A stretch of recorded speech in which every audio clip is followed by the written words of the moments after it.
Hello and welcome to the latest episode of the Robbies Podcast, your destination for in-depth discussion and analysis of every Premier League match week.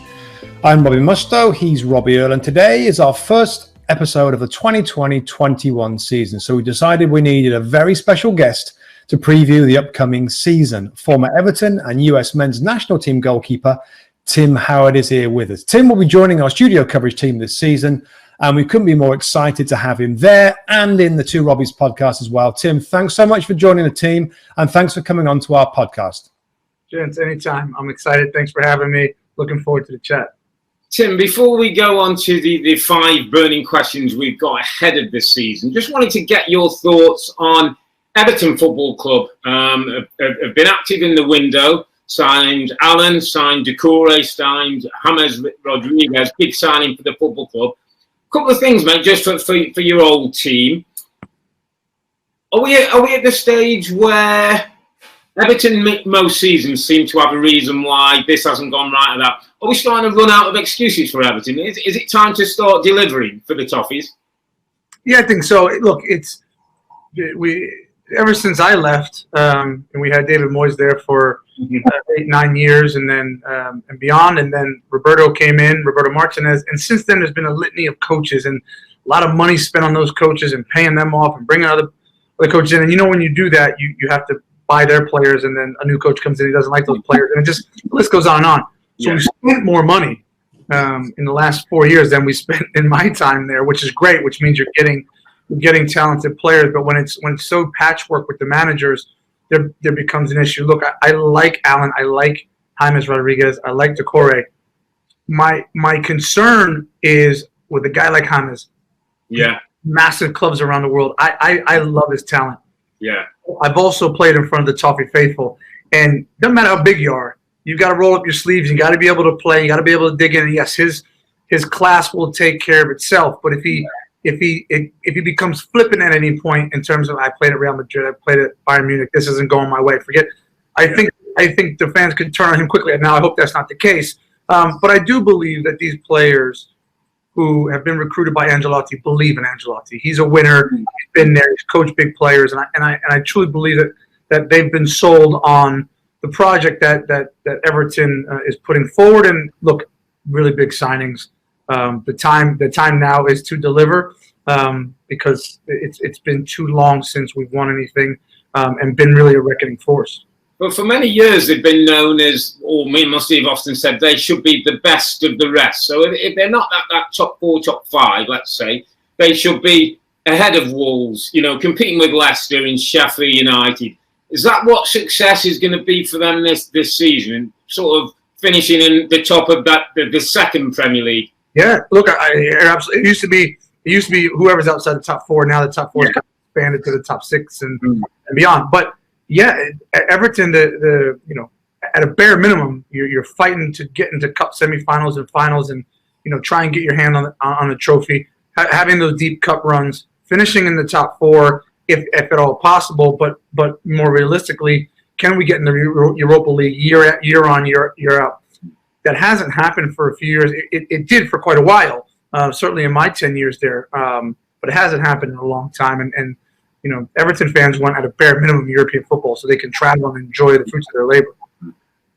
Well, more to come from Tim in the podcast. But for today's podcast, we're going to do it a little bit differently. We're going to ask 5 burning questions of the season coming up. And we'll end the podcast by teasing our relegation 3, so the 3 teams we think will go down, and our 4 teams that will finish in the top 4 spots. And then we'll have the question who we think is going to win it. So with that in mind, let's start off with question 1. I'll start you, Mustoe, with Everton's biggest rivals, Liverpool. How confident are we that Liverpool can defend the title, go back-to-back? Yeah, I think they should be confident. I'm confident they can do it, Rob. I think the issues will be they've, of course, had 2 magnificent seasons, fantastic seasons winning the Champions League and the Premier League, and so close 2 seasons ago to winning the Premier League that season as well.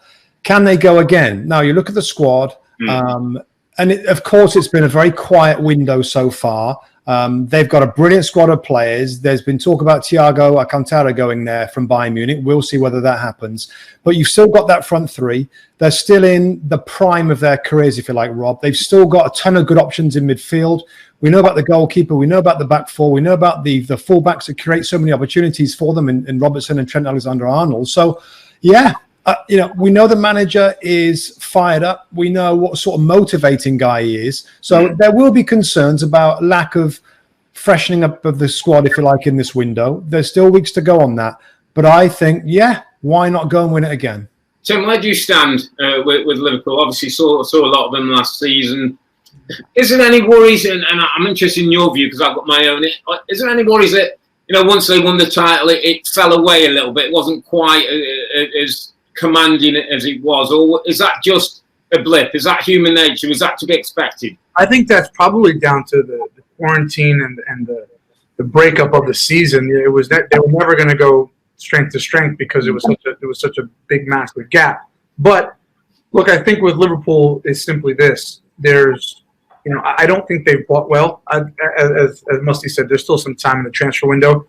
I worry for them about the high press and the fatigue that causes, having been so close 2 years ago, finally winning the title this past season, and now the Bulls are on their back. It's really tough to see how teams react unless always being the hunter is easier, believe it or not, than being the hunted, and it's impossible to know how a team is going to react when it's that way. When they finally have the cup and everybody's looking to get after them. That being said, I don't think I've ever seen a team with so much belief in each other and a manager. So this is now the other side of the coin. If any team can continue to run away with it, it would be Liverpool, and that's again something that's in their back pocket is. They didn't win by just a small margin. They won going away, and the gap that they created in the Premier League is so massive that the onus is on the other teams to try and claw that gap back. To Tim's point, Rob, with the fatigue and the energy levels that they play with, what's your take? I mean, you can look at it a couple of ways. The restart was a ton of games in a short period of time, and then not a massive break and was doing it again. Or you can look further back and think, well, all these players had 3 months off, no matches. Where are you on the Liverpool kind of motivation, energy levels going into the new season? A couple of things on that. So I agree. I'm less worried about, I think bringing in the right person is more important than just bringing in somebody, I think, in that football club. I think Jurgen Klopp's a very, very smart manager. We see the goofiness, see the clowning, we see the hugging, but he's a smart tactician. He looks at detail. He's got the throw-in coach, looks at all the different elements that he can. So where am I with the press? That I think, Rob, if you don't change your personnel, what you might do now and then is change your system, play a slightly different way. Could he play with a diamond? Minamino we've seen come in. Could Firmino drop in a diamond to go 4-4-2 diamond? Could they change, still get the wide players going outside? Could he bring something different on certain days when we're not going the full out, when we're not going with that full intensity? Over 2 seasons, 196 points, only 4 games lost. This team have got a habit and an understanding of how to win Premier League football games. He's turned them from a great cup team to a great league team. I think it stands them in good stead to go again. Do you know what? Just following on that point, Rob, and again, I'm kind of speculating in the market, but when there was talk of Thiago, and it seemed like this could really happen, on the back of Gini Wijnaldum, that looks like he could be leaving for Barcelona. If that switch happens, and one might lead to the other one, we might see a pretty different Liverpool, Rob, because Thiago isn't they're polar opposites in terms of midfield players. Wijnaldum's so important with that energy of covering, of allowing them front three to stay high, where Thiago is a footballer. They could be a very different looking team if that trade happens, and that might give them that difference, that boost of something new that might re-energize. Some ways I'd like to see that transfer. I know you're tinkering with a proven method, but Thiago, that changes the way Liverpool play. What do you think, Tim? Yeah, I kind of feel like the entire, and this isn't a disrespect to them as footballers, the entire Liverpool midfield is based off of energy. I mean, the team is based off of energy. As you said, Thiago is a footballer, and can he add that? Can he add that spark of energy? Does he have it in his tank? But if that ends up happening and Gigi Wijnaldum leaves, Thiago comes in, that then says to me, Robbie Earle, to your point, that Klopp may have something up his sleeve in terms of similar personnel, but maybe we just tweak things a little bit here and throw everyone a curveball.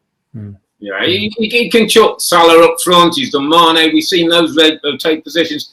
Just think he might come with a couple of different ways of breaking teams down, especially if they set deep. And that's one of the areas where we've said Liverpool struggle a little bit against maybe some of the bottom teams. Do you think he should look for a striker, guys? For me, somebody different. I know Origi and stuff, but I would have liked a striker in there, Rob. I would just like the mix to be different of those front players. I think everything else can take care of itself. We were fortunate last season, just to bring Tim into the picture. We visited Liverpool, didn't we? Just before the season started, sat down with Jordan Henderson, sat down with Joe Gomez, sat down with Jurgen Klopp.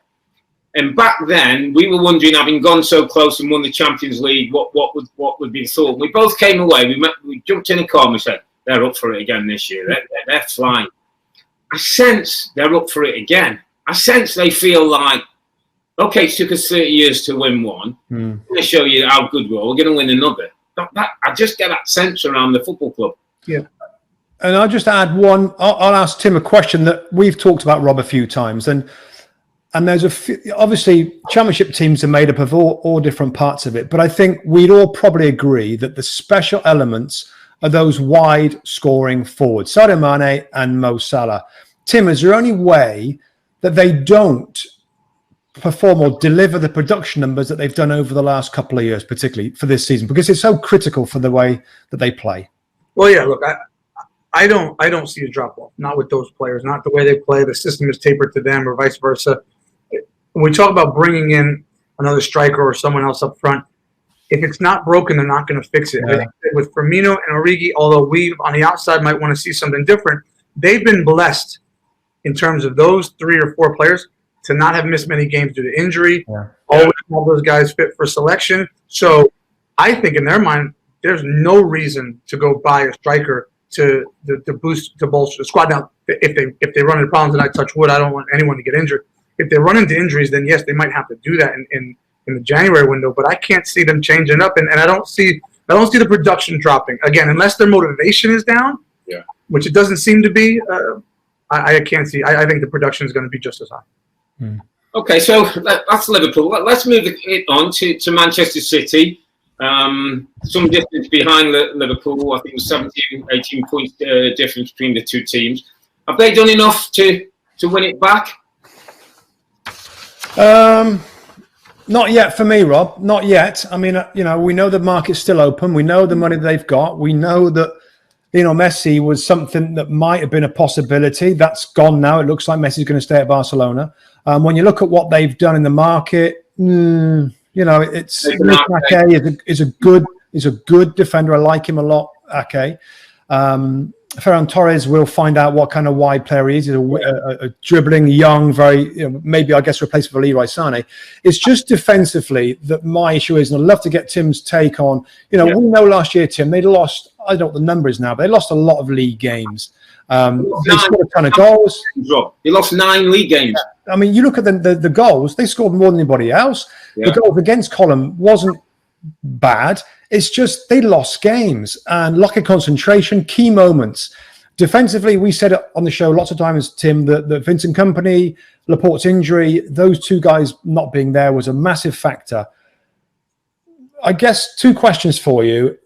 Nathan Ake, can he be the guy that can bring him back to a good defensive situation? Or is it the defensive focus of the coach, Pep Guardiola, that in times when their football's not blimmin' perfect, they get caught on transition and they end up losing points in games?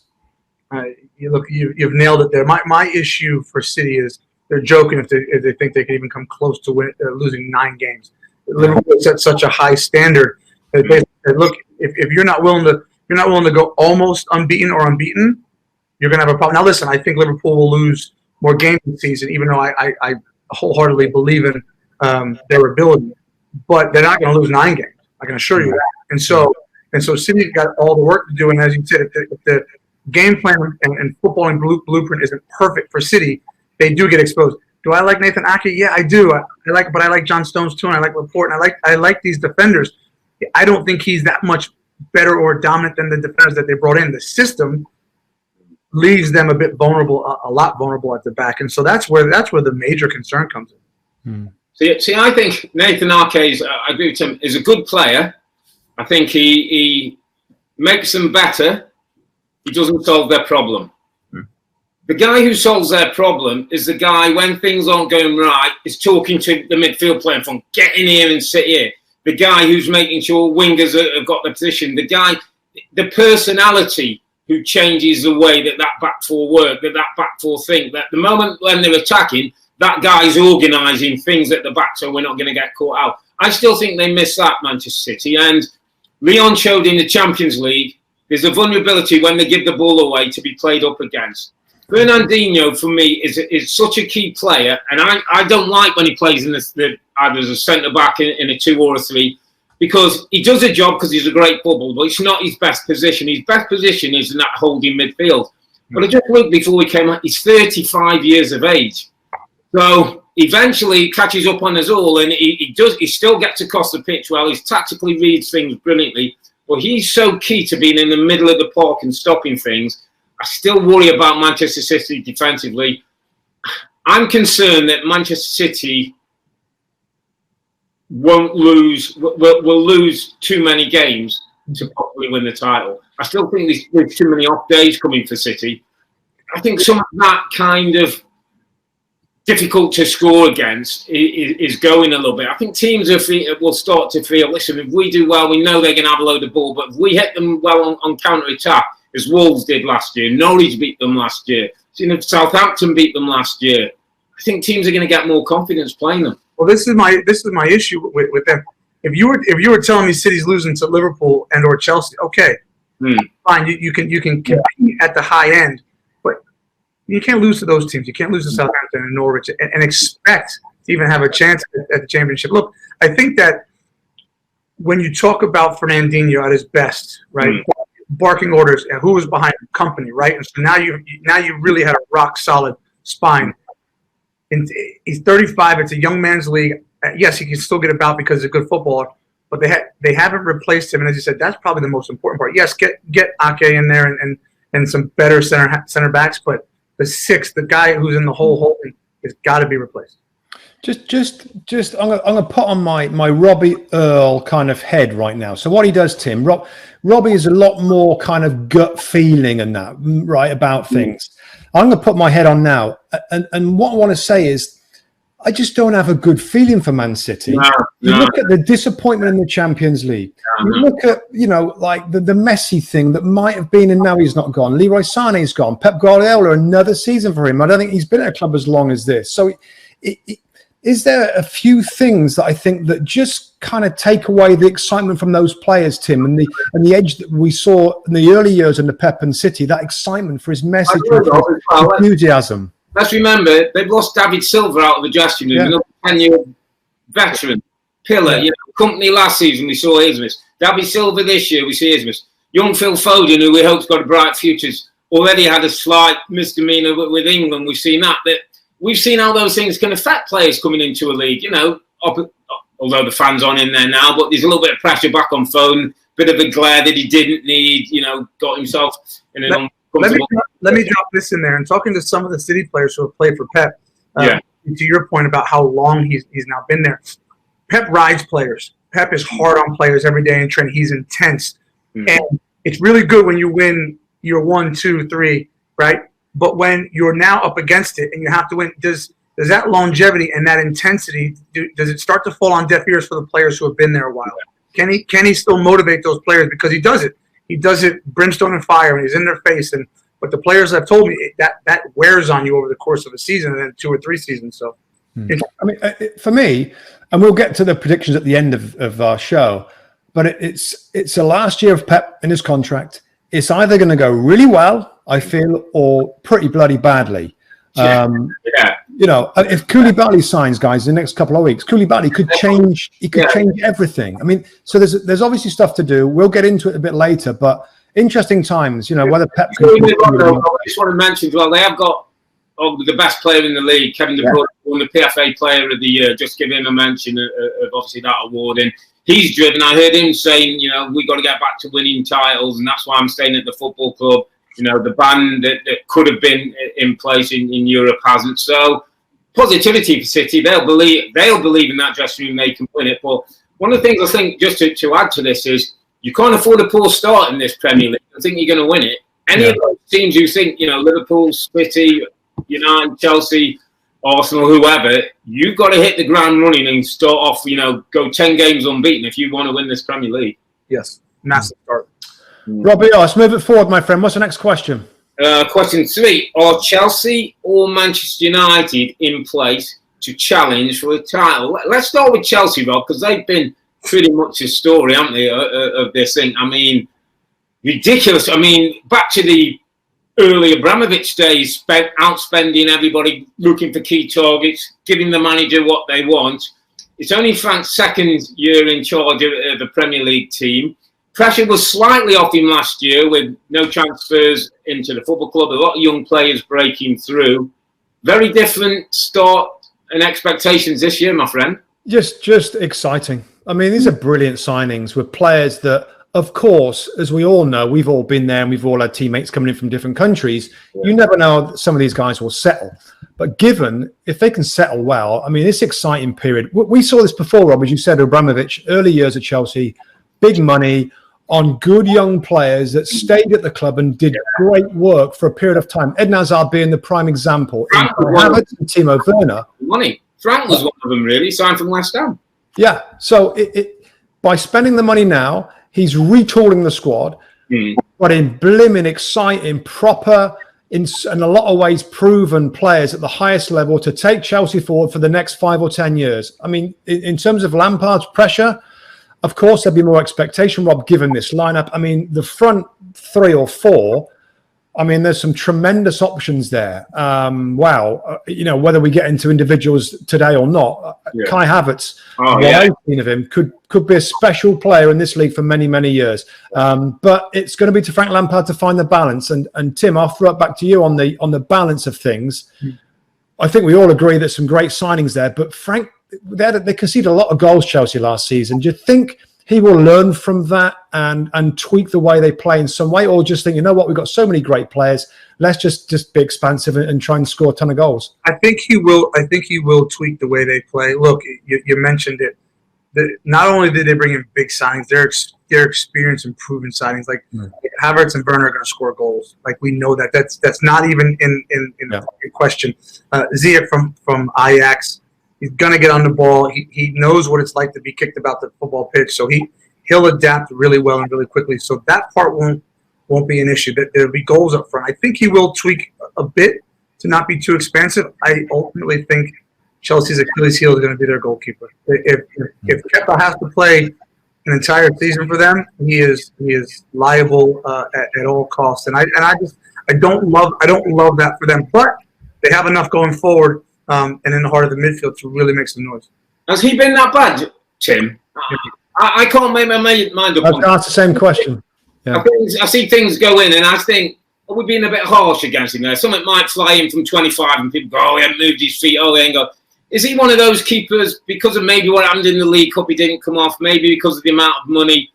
Do we judge him a little bit differently? Or, I mean, you would know, you would see something in him, either good or bad? Yeah, look, the League Cup was a farce. He'd have been out of the football club the next day, other than the fact that he lost $1 trillion, right? And so I think the price tag also lends itself to us feeling like he should be doing better. But beyond that, I don't think it's harsh. I think he's been wishy-washy in goal. I think he makes some top saves, which probably he should make for a goalkeeper of that caliber. And then too many balls go past him that I just think he can do better on. He flaps at things. He's a bit wishy-washy. So again, for me, I'm not sold on him, and I don't think it's harsh. But again, the price tag was high, and I think the reason he wasn't out of the football club was that his price tag was so high. You had to slap him on the wrist for what he pulled in the League Cup. Pulisic, having done what he's done so far, obviously unfortunate to get injured in the FA Cup, but Is he almost a starter now? Yeah. Look, I think it was interesting, right? He wasn't one of Frank's guys, and then as you both know, at a certain point, you gain a manager's trust by playing lights out all the time, being counted on. He made the most of his reserve role. He'd come in, he'd get a key assist on a few occasions, and then he got his hat trick. He's been sensational. He finds those little pockets. He's wriggly. He rides tackles really well because you look at him, you think he's going to get kicked all over the park here, and he doesn't. And so I think Frank is one of the first 2 or 3 names on the team sheet. And hats off to Christian. He's been absolutely sensational for them, and I expect a massive year for him. Tim, the only thing, and we've talked a lot about Pulisic, of course, over the last season. Of course, now we've seen the moments, right? So we know what he's capable of. What I would say, and we've chatted about it, I just want to get your feel on it, is can he be a guy, Tim, that a club like that he can be relied on, not every game, nobody can do that, but really consistently producing the assists and the goals and be a first guy on the team sheet and be that star player more than, which is fine initially for him to come in and do brilliant things and score great goals and then maybe go off the ball a little bit. Well, that's the curse of the American player, right? And I say that with all due respect. If he was Dutch or Italian, we'd be continuing to sing his praises and say, he's on every billboard and he has to do it. He has to be on the team sheet. As an American, you have to have one really good season and then follow it up with another 9 really good seasons. That's just the way it is, right? And so look, he's up for it. He's got the right mentality. That's all he eats, sleeps, and breathes football. So he's going to do it. It's just a matter now that he gets thrown into the fire. Frank's going to give him the opportunity. We know that he's played too good not to, but he won't get the benefit of the doubt. And again, I say that with all due respect. As an American player, you have to continue to do it year in and year out. I would put him in similar. I think I said to Mustoe one time last year to Raheem Sterling, who was at Liverpool. People used to think end product. He went under Pep. He learned. Now he's become a provider, assist maker, tactically smart, strong mentality. I think Christian can be that guy from the wide position. He's pace. He can eliminate you off the dribble. He's got good finishing ability. Getting 15 goals from those wide positions a season and being a real influence on that wide area. Yeah, this is going to be massive for him in terms of, look, he's not new to the game. He's been at Dortmund and now he's at another massive club in Chelsea. But this season for him, as you said, 10 to 15 goals will really start to solidify that conversation and move it forward. Let's move on to one of your former teams then, Tim, Manchester United. Danny van der Beek, I think how we pronounce it, has been brought in. We do believe there's more business to come. The Jadon Sancho thing keeps rumbling on, whether he'll actually join the football club or not. Where are we with Manchester United and how close they could get to winning a title, challenging for a title? I still think they're far off challenging. When I spoke to the last game I saw live was Manchester United Everton. I got a chance to catch up with some backroom staff who are still there all these years ago since I left. And one of the things they said, they talked about Bruno Fernandes, and he scored that day. And they said, he's been fantastic. But if we want to compete like this football club's supposed to compete, we need more players like him. So Danny van der Beek, that's a good signing for them. But I still think even people around the football club will say they need more. The Paul Pogbas and players like that. There's too much of a glamour culture there. It's not the Manchester United of old, and so they still need a few more footballers who are willing to. As you look at, if I were to compare Fernandes to Pogba, it's just he doesn't have the big name, and he's going to put in the work, and he's going to put in the performances, and he's going to get the end product. It's not just going to be one sensational goal here or there. So they need a few more of those, and the fact that I don't think they'll get them in before the window closes makes me a little bit reluctant to think they'll be competing at the top end. I think the main worry now with the United fans is they want to see more signings, Rob. I mean, Van der Beek, again, we talked about with Van der Beek, because isn't he more of a box to box, wants to get forward a little bit? So for me, he's like Ander Herrera. Remember Herrera? He can do a little bit of everything, can't he? He can be creative. He can spot a pass. He's got a good mentality. I think he's got a good energy. He's not defensively. No, really, really cute. But so who does that for them then? Yeah, when you look at what else they've got in that midfield in that club, Rob, got the likes of Matic, McTominay, and to give the legs there. Solskjaer should be able to find a way, depending on what game they play, different makeup of teams. You might play Van der Beek alongside Pogba with Bruno Fernandes against teams that park the bus, or you might need McTominay and Matic in other games. So he should be able to find the right balance given those options. Mason Greenwood, Rob, again, had a brilliant, almost like a breakout season for him last year. We saw again, a bit like Phil Foden, fell out of a little bit of immaturity around the England setup, that he held his hand up and said he's wrong, and hopefully we can move forward with that. But is that just a little reminder that at 18 years of age, we might be expecting a little bit too much? Everyone's thinking 15, 20 goals this season, playing a big part of the Premier League. Might that be the case that he's not quite as ready as we think? Well, a couple of things, Rob. So there's two sides to that for me. Should we expect him to behave with England? Absolutely, yeah. I don't care how old he is. My goodness, if I ever got the chance to put on that England shirt and be involved, I'm really disappointed with the pair of them for getting into trouble. Yeah. The other side of it, the football side of it, yeah, you're probably right. Maybe the expectation's massive. When he bursts onto the scene, everybody's saying how the potential of this kid could be in the future. It's a little like other forward players in Rashford and Martial. I still, even though they've got 17 goals each, Martial and Rashford, I still, Tim, feel that there's a little bit of consistency issues. If they got the mental toughness, and Greenwood, of course, will be expected, he's so young, have they got the mental toughness and determination to be consistent, to get close to those from the top two, or whoever's going to be in the Premier League, to challenge the title, given their relative youth? No, they don't. Look, I think they'll have some firepower up front for sure, and I think it'll be by committee. It'll be a collection of players scoring 8-9 goals here or there. That will take care of itself. Look, Fred, do me a favor. I've got some Manchester United, and they just tell me, you want to talk about overspend. They think if they spend £2 on it, they'll overspend. He's just not up for it. For me, Matic, a player who I love, again, getting a bit older, as we talked about with Fernandinho, does a brilliant job of just plugging holes, but he can't really get about anymore. And not that he would be expected to. McTominay, look, good young player. I think he's got a bright future, but that's not about competing at the top end this year.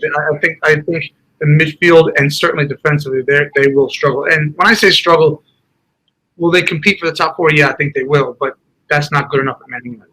So just on that, I'm interested in your thoughts and your experiences of being a Manchester United player. Just kind of tell us a little bit more about, a Greenwood or a Rashford who's come through, or a new player moving to the football club. The demands of being a Manchester United player, what it takes. It's not just actually what you do in the 90 minutes, but there seems, and Gary Neville talked about it, I've heard it a number of times, there's much more to being a Manchester United player than just pulling on the shirt. Yeah, Gary Neville and Rio Ferdinand and Roy Keane, they talk about it so eloquently. There's so much history at that football club, and there's so much expected because they've been on top for so long. So you can't come in as a young player and just make up the numbers and get on your Instagram. And that's kind of been the knock on these guys. There's more. There's roots in that football club, and there is a maturity about playing for a club with that type of rich history. And I'm not sure that the newer, younger players embrace that. Now, that being said, I went into a team at Manchester United, they were the treble-winning team, right? And there were all these players that had been there for 10 years and through the 90s. And so you're not allowed to not know the history. You're not allowed to act irresponsibly. And if you do, forget the manager. The players will sort you out. And you wonder within that dressing room, does that actually happen? We've talked a lot about some of the areas of the team, Tim. We've got to get your take on David De Gea and the issues that he's had, whether he can come back and be magnificent again, or whether the arrival of Dean Henderson back from loan from Sheffield United will have the desired effect. What do you think? I don't know if there's a desired effect there for bringing Dean Henderson back. I genuinely think Dean Henderson will get a chance this season. For a long time, and rightfully so, with players, you're allowed to give them the label of having potential. And David De Gea had potential. He fulfilled most of it, and then he became world class. He's not world class anymore. He's not. if we talk about the top 10 goalkeepers in the world, you're not putting him in there. And just based off the back of his performances, I don't know if it's stagnation. He's been at the club too long. He needs to move. I don't know, but I think by this season's end, Dean Henderson will be the Manchester United goalkeeper. I genuinely believe that because he has England aspirations. He played fantastic last year. There's no need for him to come back. The only reason he's come back is because United have plans for him. So do you think David De Gea's time is coming to an end then at Manchester United's number one? Very much so. That's a big call. Yeah. Well, look, why can't he get back to him? Why can't he? I mean, some of the goals you saw him concede with the balls going through his hands is just inexplicable. Something in his personal life, off the field, can't he get back to where he was? Yeah. Look, goalkeepers and goal scorers, they fall the same fate. When you're a goalkeeper and you have potential, you get the rub of the green, you get the benefit of the doubt. Once there's a chink in the armor and you start fumbling balls and balls are going through your hands, then people are just waiting for the next. You can have 10 good games. They're just waiting for the next mistake to say, hey, look, this guy's mistake prone. And it's so difficult. It's so difficult to live that down. So difficult. And that's, you basically have to be perfect, and no one's perfect, right? So once you get that moniker, that label, I think it's very difficult. And again, bringing Dean Henderson back tells me a lot. Do you think Henderson will handle the pressure at United, Tim? You've been there, mate. I mean, is he going to be able to handle that? I've been there, and I cracked like an egg. So. but look, he's young. You take his words as being arrogant. I like that. I think that youth is powerful. That naivety, that arrogance is powerful. You need to have broad shoulders. You need to be a good actor when you play for Manchester United to let people know that all the background noise, all the criticism doesn't bother me. I'm going to push on. I'm going to be an England goalkeeper. So I think right now he has that, and that's going to certainly be on his side. Definitely an interesting time. I saw traffic coming up this season for Earle and his team. I think there will be a couple of additions before, I think, October 5th deadline, but we'll keep an eye on that and see how Manchester United go. Let's move it south, Mustoe, to North London. Tottenham Spurs, two teams were out the top four picture last season. Two teams building, new managers, transition, all that stuff. Who's better equipped to start? From Tottenham's point of view, can we start to expect a little bit more from Jose now? He's had a bit of time. He's had a window. He's had a pre-season. Should we start seeing something a little bit more? Yep. Listen, we said it last year, Rob. At whatever point that he'll be judged on this season. Yeah. I think he knew what he was going to get this window, and that's not the budget and the amount of players he normally gets. Højbjerg, I kind of like him from Southampton, but he's a Southampton player. Matt Doherty, I really like as well. Two sensible, kind of reliable Jose types, really. Not fancy. They'll do their job. There's still a lot of good front players at that football club, Rob. We know that Kane, you still worry about him with some of his ankle issues and injury issues, his terrible hamstring issue that he seems to be over. But now is the time, a time to prepare for his message to get across. And it's funny, I'm not sure how many viewers or listeners are watching the Amazon Prime series All or Nothing with Tottenham Hotspur at the moment, but they're kind of releasing a few episodes. The ones I've seen the first four. Almost in every meeting, Mourinho, Robbie Earle, is like this. He's trying to get over to be winners. Like, nice guys don't do anything. We got to win. Make sure we win the game. They're going to come at us with fire. We got to be ready. It seems to me that he really does think that the team needs a bit of mental toughness, winning mentality, and I guess the results and recent years maybe back that up. What do you think? Well, it's interesting, and Tim made I thought, a really interesting point about Manchester United when he talks about the Gary Nevs and the Roy Keanes and the people in that dressing room. Because I wrote down for my Spurs bit, I think it's a huge season for Jose and for this team. Obviously, can this team, Rob, take that step? We saw them under Pochettino. They played a certain way, but they could never quite get the job done. They've got a Mourinho man who does get it done now. Maybe doesn't play as good a football and as good on the eye. And I said, or are this group nearly men? Are they good footballers on good days, international players, but nearly men? And Tim made the point where he talked about the Roy Keanes and the Gary Nevilles and the Bruces and the old guard. And that's when Mourinho was at his best. When he went at Chelsea and that old guard, it was us against the world, and he turned that group into winners. Does the modern day player react to some of the things we're seeing? Can Mourinho's ways work on young 20-year-old players who might have a different mindset, who don't necessarily buy into some of that aggression and killer instinct? Look, Tottenham and Jose Mourinho, I think they are what they are. They don't. I don't see it. I don't see. Look, are they going to run like this in parallels and not? Yeah, look, Jose Mourinho. I always say he's got a shelf life at clubs of 3 years, right? He'll eventually start a fight with Harry Kane or the board. He likes to, as you said, pound his fist and make something out of nothing. You know, we talk about he talks about this team needing more resilience. We didn't say that 2 years ago when they had this incredible run to the Champions League final, right? You'd say they were pretty mentally tough to stay in games. And I think what my worry is, and Robbie, you pointed out Pochettino. It was such a different style. The nucleus of this team is Pochettino. It is free-flowing football, very tactical. And when you get a manager who with a lot of similar players, right? Look, we're not going to park the bus, but we're going to park the bus. We're going to roll our sleeves up. I'm not sure that's going to translate. And when that doesn't translate, things go really bad for Jose Mourinho teams in terms of, you know, I'm not trying to say the end is near for him, but it's getting close. If this season doesn't work out, he's shown he's not going to stick around very long.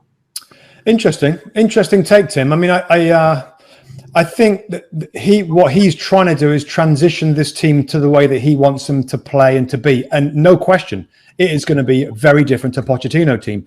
The only thing that I think we always respect about Mourinho is the results, and we know that since taking over from Spurs, since his time there, they're a top 4 team. That's what's fascinating about this. It's fascinating, Rob, that the top 2, Liverpool and Man City, you know, we talked earlier, haven't done much. All the others have, and Spurs have got a little better with more time, given the results that he's had since his time there. So I'm a little different to Tim. I think there's a little bit more mileage yet. I think there's a little bit more mileage in this project with Mourinho, where it might go. But no question, this is the season where there has to be some progression and a quick start and staying in around that top 4, which is, of course, going to be incredibly difficult. But given the budget and everything else, you know, I'm interested to see how it looks. And it won't look great. And we see that week in, week out. But his mentality of clean sheets and aggression and sneaking goals and counter-attacking kind of worked for him over the years. I can't wait to see this season and how it's going to finish from this year as well. Just on this, I just wanted to point out, and it was, I think, a point you talked about in a chat we had this morning about managers can change mentalities of players and teams. And I thought it's a really interesting point. So to that point, to be where they need to be, Spurs, can Eric Dyer become more John Terry? Can he turn that? Can Dele Alli become his Frank Lampard? Frank was a killer around the penalty box. Frank shot and drove forward and made runs and was consistent. You know, Didier Drogba was his man up front. Can Kane be that guy who doesn't get all the service, who's not going to have great football? Those are the big questions for me, because that turns Spurs into a different team, another level team. That's a bit I'm not sure. Well, go on, Tim. I'm not sure that Mourinho has the belief in Dyer. I hear what you're saying. I think in stature, Dyer fits that mold. Jose doesn't seem to have the belief in Eric Dyer that a 4-year deal, didn't he? So he's got to be around the football club. He started him in midfield, and I think he wants to love Dyer, and he played him straight away in midfield, and he was not mobile, didn't do very well. But Dyer said he wants to be a centre back, and I think we're going to see Dyer lined up as centre back next to Earle this season. That's where he wants to play, and you're right, Rob. Whether he can turn into that guy, I don't know. And just back on that point, I'll get Tim's point of how much a manager can influence the players, Tim, and when a different manager goes into the dressing room, how different can they be, or are they always going to be what they are deep down, and that will come out at some point? They'll always be what they are. Look, to counter my point, you make a great one. I think that, you know, they're since Jose's taken over, their form has been a top 4 form, and there's no doubt he'll be leaning on them all of preseason, all of the break. Once he gets the team back together, he'll be saying, "Listen, guys, we're not far off it, and here's why. This is proof. I'm not making this up." And so he'll be hammering that point home. But look, I think Jose Mourinho and any other manager who's successful are themselves. Deep down, they are themselves, and they're not going to change too much. Why would they change too much? They had success, and if Jose Mourinho, who's had success, went to Manchester United and then get sacked, he's going to look at that and go, "Oh, that's a one-off. I'm a successful manager. Forget that. I'm going to play the way I want to play." And so, can he continue that at time? Yeah, interesting. Let's turn the glare on the other team in North London. An FA Cup and a Community Shield to boot, and we last spoke about them and the season finished. Mikel Arteta, Rob, seems to be getting things right, building a bit of confidence, getting trophies, which is important, unites teams. Aubameyang's still at the football club at this moment, and all the signs seem that there is conversations and he might be signing a contract. How far is progression with Arteta? Do we have to be a little bit more patient with him than maybe some Arsenal fans would hope? Yeah, I mean, just to reference our last conversation, he's changed certainly the organisation of the squad and the team, but I'd say some of the mentalities. They look like they're more organised now. They look like they want to work without the ballers with it. I think the FA Cup final and the Community Shield wins show they're happy to play defensively at times and counter-attack. Would I like to have seen, and there's still time yet, more additions to the squad? Yes, I would. Gabriel, I think, is going to be an excellent signing. Yeah. Saliba's back at the football club. I mean, these two very young centre-backs. So over the period of this season, guys, we could see a different looking back line for Arsenal. Aubameyang, it's obvious how huge he is. And apparently he's on the brink of signing it. I think Arsenal fans want him to sign it. My son yesterday said to me, "Have you seen that tweet that Man United..." Yeah, I mean, there was a little rumour of him maybe going to sign the contract, the Arsenal fans are saying, because he's so good, such a proven goal scorer. Other parts of the team will get better. I love Bukayo Saka in wide areas. Pepe now, and Willian will offer Pepe some real threat. So I think when you look at the front three, Lacazette, Aubameyang and Saka, or Willian or Pepe, that's kind of good. Centre midfield, again, is an issue for me. And when I say about making it better, to Tim's point about United, Granit Xhaka, Guendouzi at times, but they need somebody else in there. And Mesut Ozil, the blimmin' question, Rob, keeps coming back, that apparently he's going to get another chance now to try and perform. So great improvement. We don't want to be talking about Mesut on the trophies. We've had enough of Mesut. He's had enough. Tim, let me throw this one at you then. Emiliano Martinez finished at the end of the season, was in good form. Bert Leno, I think, is the club's number one, or will be seen. Who starts? Leno starts. I think with Martinez, that's more of he's an in-house number two. He's a club guy. Everybody would be delighted for the way that worked out for him. And yes, now they know they have a guy who they can rely on if they need to. But Leno is the number one. You're Martinez. Are you happy being number two, or if somebody else wanted you? I think there's talk about Villa might be looking at him and one or two others. Well, I don't think you're happy being number two. You should never be happy being number two. But in order to move away from Arsenal, where he's just had what he would consider massive success in winning the cups, it's gonna take.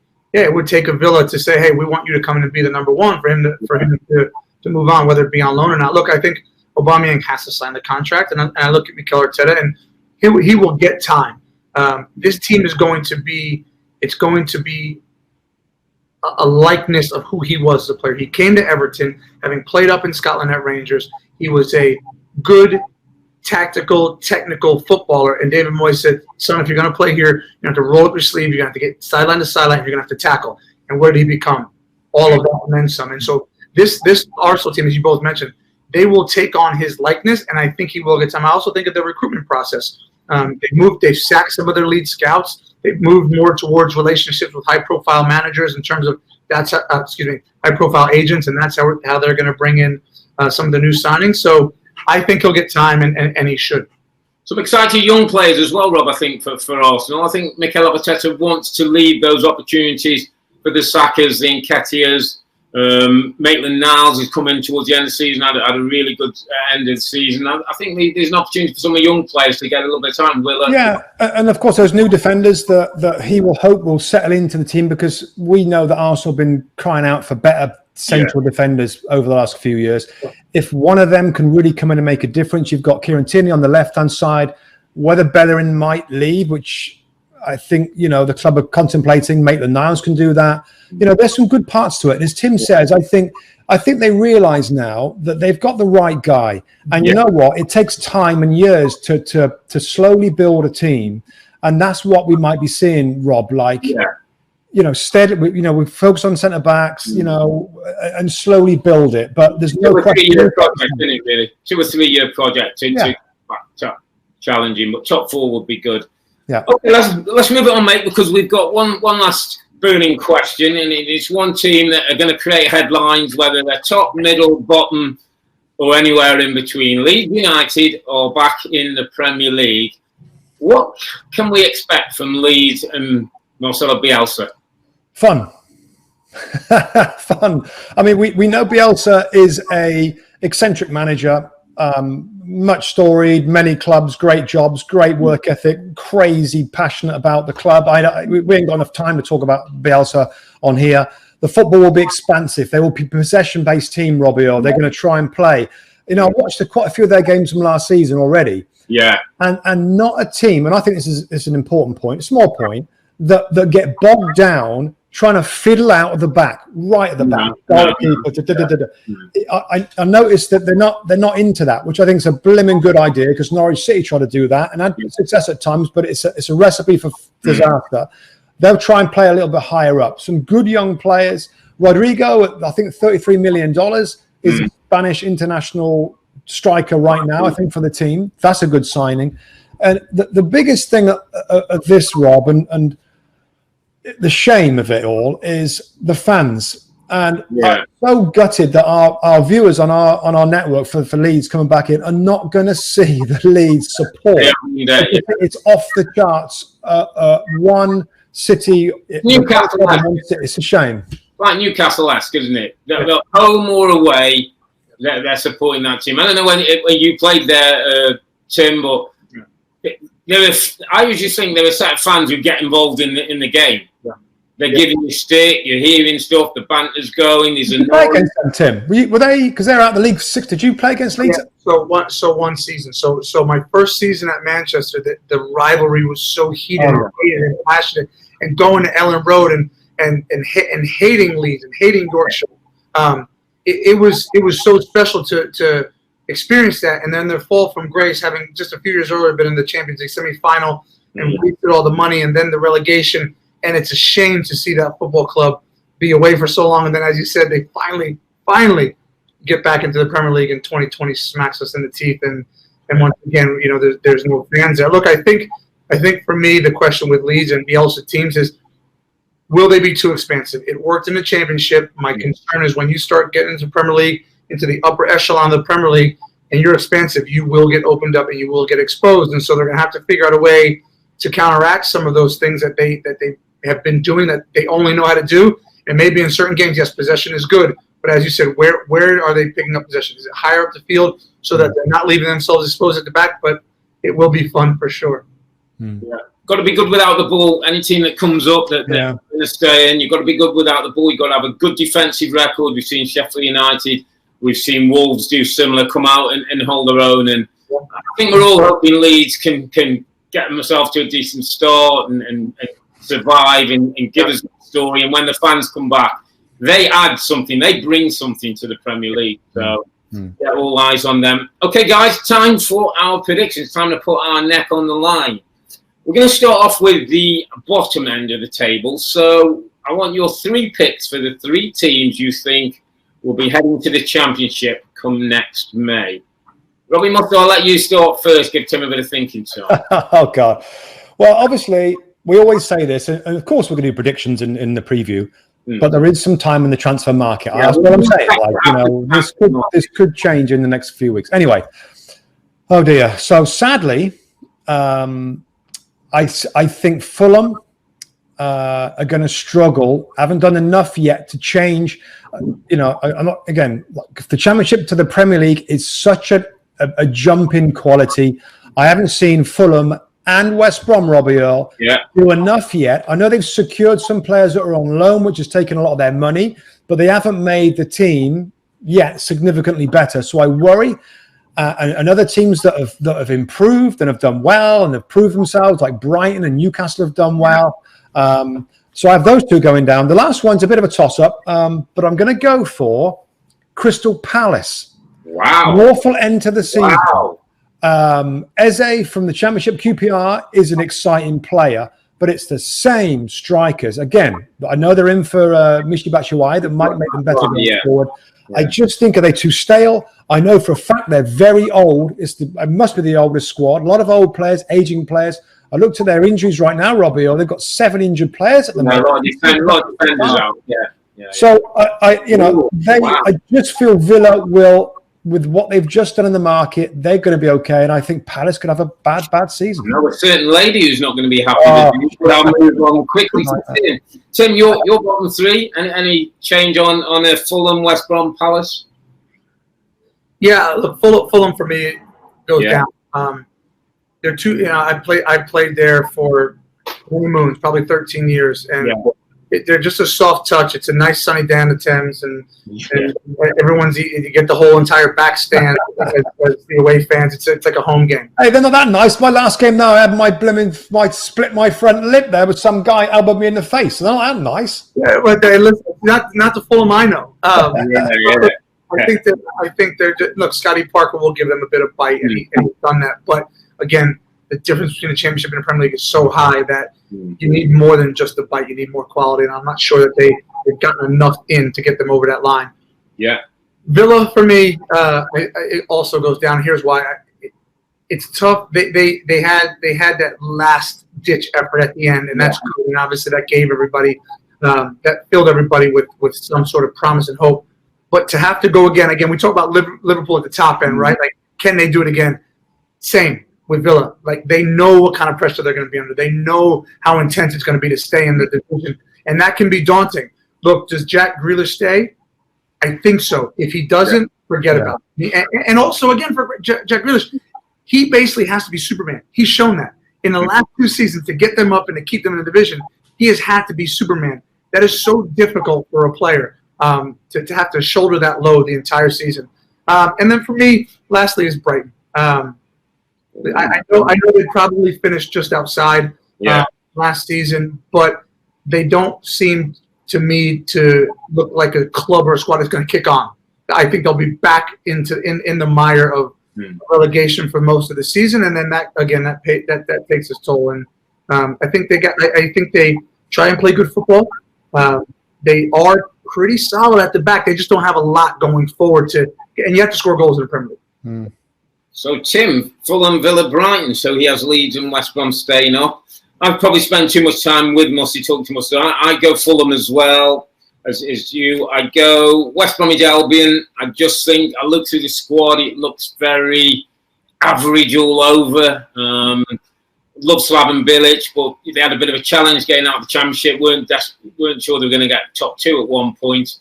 So I think they struggle. And the one I'm going to throw in, my kind of joker wild card, is Southampton Football Club. I think might go this year. They got 52 points last year. They got 52 points. Basically, Danny Ings got them 51 of them, and they got 100 points on their own. I mean, you took Danny Ings out of that team. You take 10 of his goals out of those wins. They're bottom 3. And they've got Højbjerg, who was an important player for them. I know he's been a little bit focused everywhere. I just think, again, not enough transfer activity. Continue to sell players. Don't reinvest well enough. Although I like the manager, I just think they might have a struggle. Get off to a tough start. And I just think Southampton for me. So there we go on the team to go down. So let's go to the other end of the table. In no particular order, guys. I'll let you start this one. Your top 4 teams, in no particular order, what team do you think will be the top 4 teams in the league? Look, I think Man United will be in the top 4. Obviously. Yeah, I mean, just and barely, because I don't think the teams at 5, 6, and 7 are strong enough to kick on, and so it'll be a bit of a fight, but I think they'll make the top 4. Man City will surely be in the top 4. I think Liverpool will be on the shadow of a doubt. We've talked over and over about them, but look, Chelsea for me is is the one that I'm most excited about. Chelsea is the one that I think could really make a challenge and open some eyes. They did well last year under Frank Lampard. Their signings have been nothing short of sensational. And if they come good, which we think they will, and they tweak a few things tactically at the back, they could be in with a shout. Mustoe, so you've got the two Manchester teams, Liverpool and Chelsea. Any additions, any subtractions? Can I entice you with it? What you could entice me with the Tottenham. You can entice with the Spurs. Yeah. I just, like Tim says, Chelsea, boom, in. Liverpool, in. Yeah. The Manchester teams, City, yeah, in. United, I still got to think they're going to be in. I have got a sneaky feeling for Spurs, but I'm going to keep them at the fifth spot because I just think Josie's got one more little push at this football club. But we'll see. But no, same as Tim in terms of top four. What about you? Yeah, I kind of was. I was the same. I'm just wondering if somehow Chelsea, if Spurs, so Man City in, Chelsea in, Liverpool in. I'm just wondering, could Spurs, if United don't start that well, could Jose just do a little bit of that, grind his way ahead of United? If it's a bad start for United and the pressure on Solskjaer and some of those young players don't quite perform early. I tell you what worries me when I think about United is, as we stand, Lindelof and Maguire against some of the best strikers, whether it's Lavina, whether it's Aubameyang, whether it's Salah and Mane, I just wonder defensively there if they can be got at that back four, and a goalkeeper that's maybe having a bit of I think I stick with my pick, United, but I hear what you're saying in regards to if Spurs hit the ground running. Yeah. We're off into the ascendancy early on. Yeah. We'll keep going for sure. Let's address that one when the window's done. But yeah, I'll go the same. So Man City, Man United, just Liverpool and Chelsea. So from there, gentlemen, we have to pick a winner. Timothy Howard, we'll let you go first, being as you're the guest on the show. Who wins it? Who wins the top? Liverpool, hands down. The gap that they've created, not only physically from a points total, but mentally, they are going to be so hard to overcome. The other for an ex-Everton player, Liverpool. It pains me, and people know it pains me. But look, the facts are right in front of us. Liverpool has been untouchable over the last two seasons, basically. And again, mentally, they are. There's going to be a team who stumbles a little bit over the first couple of weeks, and they're going to think, "Bloody heck! How do we even catch Liverpool now?" I think mentally they are in charge of the Premier League. Mr. Mustoe? Yeah, I mean, I've kind of changed a little bit. It's just for the reasons I gave earlier in the show, Rob. I'm just not quite feeling City at the moment, given what they've done in the market. Now, if they bring a couple of players in, it can change very quickly. And as Tim said, the gap and that consistency and that manager Liverpool, even though it probably won't be as dominant a season, I still feel that they're the team to be, and I don't see enough change or talk of players leaving or aging players or issues that it will be enough issues to stop them winning the league title. Yeah, well, I think it's going to be a full house because I was the same. I quite strongly think that the Liverpool can go back to back. I mean, in some ways, I was going to ask you both, does going back to back, is that more difficult than winning that first one? Is it going to ever, only 3 teams have ever gone back to back in the whole history of the Premier League. So we know historically teams, for whatever reasons, don't do it, whether it's complacency, whether it's mentality, whether it's other teams get stronger. Is it the manager, Tim? Is Klopp special in that regard? Klopp will, yes, he is, but he will have to be special in that regard. He will be the catalyst for them going back to back. As I've spoken about before, it's so hard mentally to know 2 seasons ago they were almost there. Yeah. Right? They had the challenge. We hadn't won it yet. They still have the challenge. So as soon as they finally get over the hurdle, you just exhale. It's natural. It's human nature. You exhale, and now it's like, oh my God, to do it again. I remember, the players are going to say, I know what it felt like. I know what the next 12 months looks like. Holy cow, that's daunting. Am I willing to do that again? Can I do that again? And if any manager can will his team to do it, it's cloudy. So does that put them level with United in terms of top flight titles if they can win it? Might be, yeah. I think that's 20. 20, isn't it? They're 19, and that would take them to 20, I believe. Well, that might be another little motivation to try and make them do it. For sure. But that's it. It's a full house for Liverpool to win it here. But we'll obviously redress this after the transfer window because, as we say, things could change if moves come, big players move in and out of certain teams. But Liverpool a full house to win it all. So, Mr. Mustoe, I think that's time to wrap things up as we get the return of the Premier League 2020-21 season. So, a couple of questions out there. Can Liverpool go back to back? Can either of the Manchester teams have a say? Or will Chelsea's amount of money spent get them top of the pile? In North London, Spurs, Arsenal, who's the better of them? Can they get top 4? And Leeds are back in the big time. Will it be one and done for Bielsa and his men? Or are they going to show us that they're back and ready to stay? We'll hope we'll have some of those answers. Our next podcast is on Sunday, September the 13th. So get that date. Sunday, September the 13th, when we'll look back on the opening weekend and start to answer some of those questions. But for now, I'm Earle, he's Mustoe, together with the two Robbies. We've had a sprinkling of what I call American football royalty with us today. Back to Tim Howard. Thanks, Tim, for joining in, and we'll hopefully hear from you over the course of the season. So thanks for watching and listening. Stay safe and stay healthy. It's a good night from me. And it's good night from him. Good night.